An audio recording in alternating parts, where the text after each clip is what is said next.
Olá, amigos e amigas do conhecimento. Hoje vamos falar sobre a invenção das tradições, que é até um título deste livro do historiador Eric Hobsbawm. Mas nós não vamos estar falando especificamente sobre o livro em si, mas claro que o livro tem fundamentação no que iremos colocar aqui. Nós queremos falar sobre essa questão da invenção das tradições, não no sentido do que o Hobsbawm traz em si no livro, mas no sentido de que as tradições dentro da New Left, a nova esquerda da Grã-Bretanha, que se iniciou com as críticas de Edward Palmer Thompson a Louis Althusser, dizendo que o materialismo histórico que Althusser seguia estava sendo reducionista, porque ele estava seguindo estritamente Karl Marx e Friedrich Engels a dizerem que a pessoa, quando tomava a consciência de classe, então a luta de classes começava a se fazer. E o Edward Palmer Thompson, não vou fazer aqui uma extensa biografia dele, apenas falarei algumas coisas. Ele nasce em 1924 e morre em 1993. E ele, na juventude, junto ao Eric Hobsbawm, participou de um grupo de chamados marxistas humanistas e que tiveram, então, pensamentos críticos ao movimento comunista de seu tempo e que foram também muito criticados por conta de um olhar que não estava, segundo a ortodoxia marxista, dentro do padrão do pensamento de Marx. Então, Edward Palmer Thompson, ele se dedicou a um estudo de caso às revoltas populares que aconteceram na Inglaterra nos séculos XVIII e XIX. No livro A Miséria da Teoria, Thompson argumenta que as revoltas não eram motivadas por uma consciência de classe, tal como sugeriria o materialismo ortodoxo, mas sim por costumes que constituíam as tradições populares, ou seja, para Thompson, a experiência do trabalho na fábrica não poderia ser isolada nas tradições e costumes que aqueles trabalhadores traziam de suas vivências anteriores.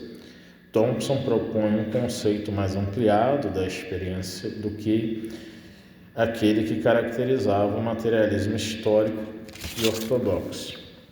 Hoje, Thompson é conhecido como responsável pela mais importante revisão teórica pela qual o materialismo histórico e dialético já passou.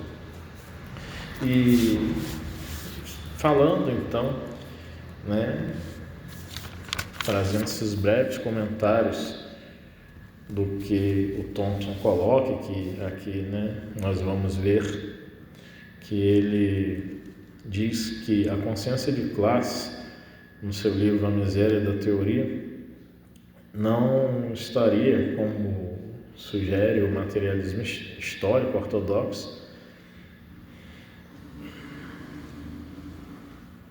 e isso é que daria origem às revoltas, mas ele diz que os costumes que constituem as tradições populares estariam trazendo a revolta. E uma citação que o Hobsbawm faz na introdução deste livro que já apresentamos, A Invenção das Tradições, ele coloca o seguinte: a bandeira nacional o hino nacional e as armas nacionais são os três símbolos através dos quais um país independente proclama sua identidade e soberania. Por isso, eles fazem jus a um respeito e a uma lealdade imediata. Em si, já revelam todo o passado e toda a cultura de uma nação. Esta é uma citação, um comentário oficial do governo indiano, citado em Our First Symbols, Public and Private, quer dizer, simbólico, público e privado. Londres, Allen and Unwin, 1973, página 341. A partir dessa citação, o que é que nós temos? Nós temos o seguinte: se estes símbolos, a bandeira nacional, o hino nacional e armas nacionais, se estes símbolos que retratam a identidade e toda a cultura de uma nação possam vir a ser ameaçados com algum tipo de política, ideologia, que tragam um hino, uma bandeira e armas que não representem a nacionalidade de um povo, este pode revoltar-se, em geral acontece. E é o que vemos, por exemplo, no discurso da direita brasileira quando gritam: a nossa bandeira não será vermelha. Por que se está a gritar assim? Se está dizendo: olha, não admitimos a esquerda no poder porque o comunismo vai invadir o nosso país e nós vamos ter a nossa identidade tirada. Já a esquerda grita o contrário: a bandeira nacional é de todos. Frase que deixa explícita a ideia, de que o símbolo bandeira nacional não é só de um movimento político, não é só de um movimento ideológico, mas representa toda uma nação e que a esquerda não vai retirar esse símbolo do povo. Nós vimos, por exemplo, quando o Lula ganhou as eleições, o que houve? Muitos começaram a dizer, a levantar a bandeira do Brasil e a dizer: a bandeira nacional, na ideologia da esquerda, muitos gritaram dizendo: a bandeira nacional retorna ao povo brasileiro. O que isso quer dizer? Que se estava numa disputa ideológica, não por uma questão de luta de classes, mas por uma defesa de uma tradição, uma defesa que se considerou legítima. Assim como a esquerda considerou legítima essa defesa, a direita também. Defesa de quê? Desse símbolo nacional, a bandeira do Brasil, como propriedade de todos. Assim, a luta de classes assume também a forma de uma luta pela definição legítima da tradição, da memória coletiva e dos símbolos que estruturam a identidade social. Quer dizer, essa luta de classes, ela não está assumida somente no fator de que eu me reconheceria então um proletário, um trabalhador explorado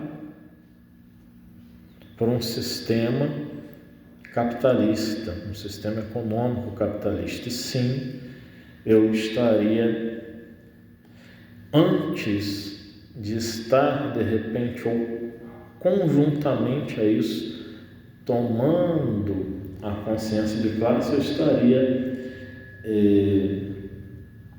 lutando, né, pela definição legítima de tradição, a bandeira nacional, o hino nacional, armas nacionais, na memória coletiva, né? Essa memória coletiva que tem toda a estrutura da história de que nós fazemos parte, da história do nosso país, da nossa identidade, né? E esses símbolos estruturam a nossa identidade social, né? Alguns poderão dizer que no campo da bandeira nacional, né, por se ter lá toda uma questão da escrita Ordem e Progresso ter vindo, né, de uma ideologia positivista, e portanto se poderá dizer que, contra-argumentando, né, que isso não representa exatamente uma identidade do nosso povo, porque nós temos na própria bandeira uma frase de colonos europeus, né? Um pensamento que se diz ali da europeização. Porém, nós temos também de pensar que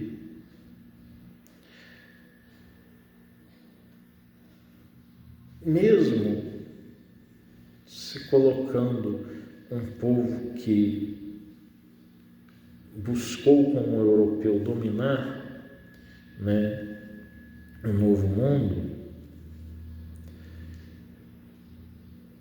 mas hoje nós podemos pensar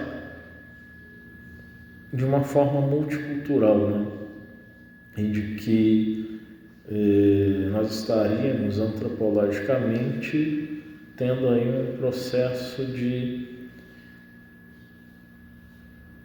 apropriação cultural, por exemplo, nessa frase, né?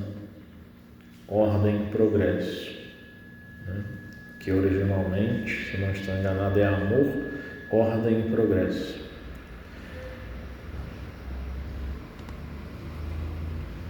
Tirando essas discussões de onde se originou, e não quero dizer que isso não seja importante, o meu ponto aqui é: por que não se seria uma identidade nacional se nós, brasileiros, enquanto sociedade,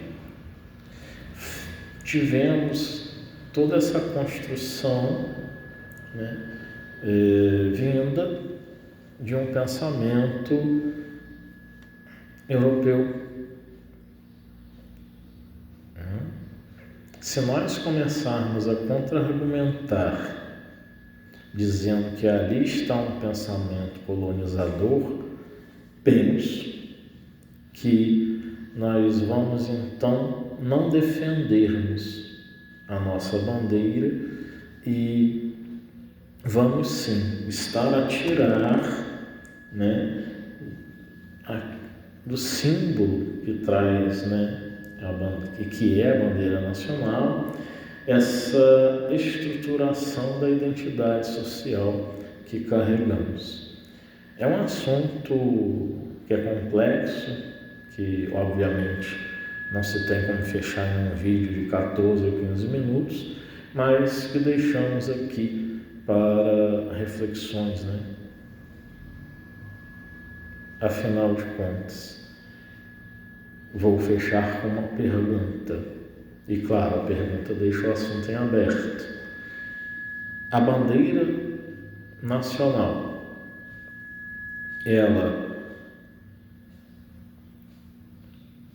representa ou não representa a identidade do povo brasileiro?